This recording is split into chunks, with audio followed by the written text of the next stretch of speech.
Understanding root to stem in English.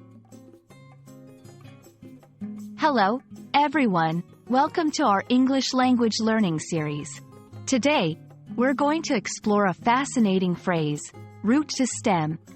This phrase is not only interesting but also carries a depth of meaning that is useful in various contexts. Let's dive in and understand what root to stem really means. The phrase, root to stem, is derived from a botanical context. In the botanical world, it refers to using every part of a plant, from its root to its stem. This term emphasizes the idea of utilizing everything without wasting any part. It's a holistic approach to viewing a plant, considering its entire structure as useful and valuable. In everyday language, root to stem is often used metaphorically. It implies a thorough or comprehensive approach to something.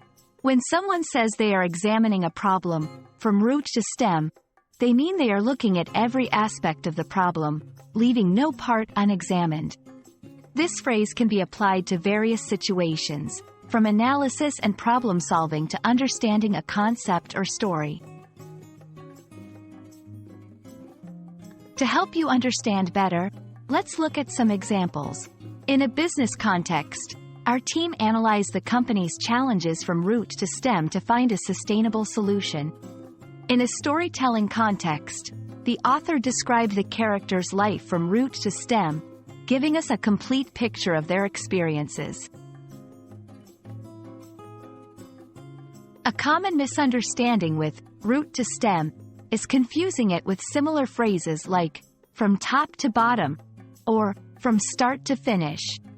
While these phrases also imply thoroughness, root to stem uniquely emphasizes a natural, holistic perspective, often with a connotation of sustainability or completeness. We hope this video has helped you understand the phrase root to stem in English. It's a beautiful example of how language can borrow from nature to create meaningful expressions. Remember, learning a language is about understanding these nuances and using them effectively. Keep practicing, and soon, you'll be using English phrases like a pro. Thanks for watching, and see you in our next video.